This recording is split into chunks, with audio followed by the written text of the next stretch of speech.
Welcome back to Strictly Money. We continue our conversation about longevity risk. There's a lot of focus on accumulation, that is building wealth, but we don't often talk about decumulation strategies in retirement. That is how we draw down our savings to ensure it will last us our lifetime. Jason Heath is a fee-only financial planner with Objective Financial Partners, and he joins me now with his advice on decumulation. Hi, Jason. Great to have you on the show. Hey, Saijal. Thanks for having me. So decumulation is not easy, right? Like once you're retired, you're dependent on your savings or investments. You're at the mercy of economic unknowns and volatility in the markets. You don't know how long you're going to live. What do you think is the biggest challenge for those planning for retirement?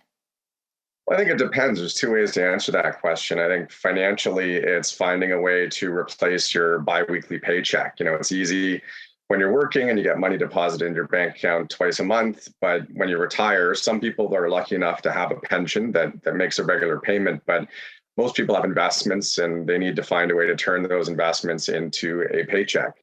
Which account do you take money out of? Where do you start? How much can you afford to spend? So the financial side is tough, but socially, emotionally, I think it's finding meaning, replacing, what you were doing at work, maintaining relationships. So there's a whole other non-financial side that can be really tough as well. Yeah. When you meet with your clients, what are some of the biggest misconceptions around retirement savings that you see? Well, it depends. I think the clients that I work with, I think are hopefully pretty well prepared for retirement. But taking a step back and looking at it more broadly, there was a survey that was done recently by Natixis. And one of the things they did is they asked investors, what's your rate of return expectation for your investments? And for Canadians, the rate of return expectation was an 11% real rate of return. So that's 11% over and above inflation. And in a 2% inflation environment, that's 13% rate of return. North American markets are up 30% in the last year, but that's not likely to continue.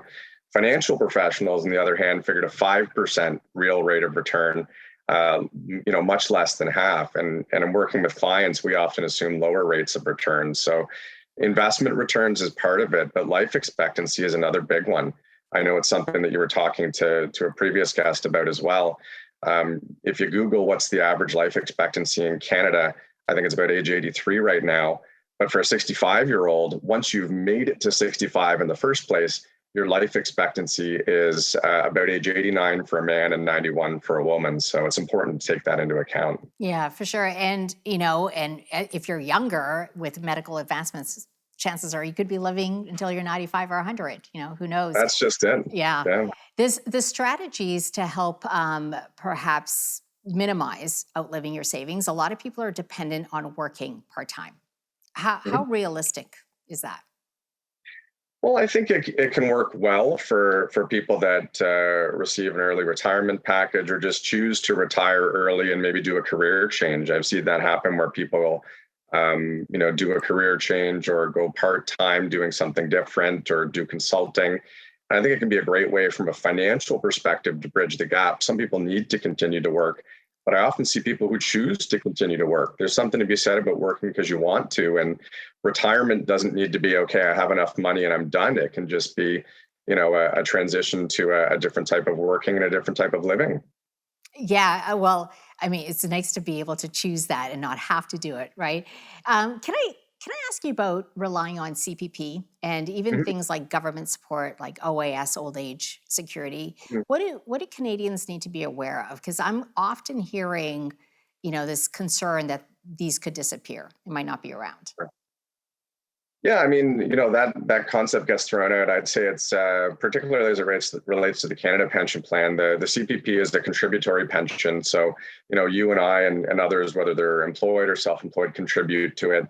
There's money that's set aside. It's invested by the Canada Pension Plan Investment Board.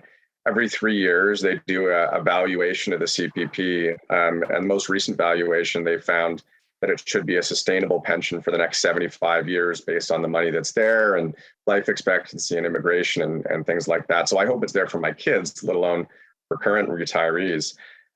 Old age security is a little more precarious. OAS is a pension that just gets paid based on your years of residency in Canada. We don't contribute to it. There's no money set aside. The government just finds the money every year to pay it. There's limitations if your income is high. Right. That one is a little more questionable, but I think generally speaking, most people with low and moderate income can and should rely on those government pensions.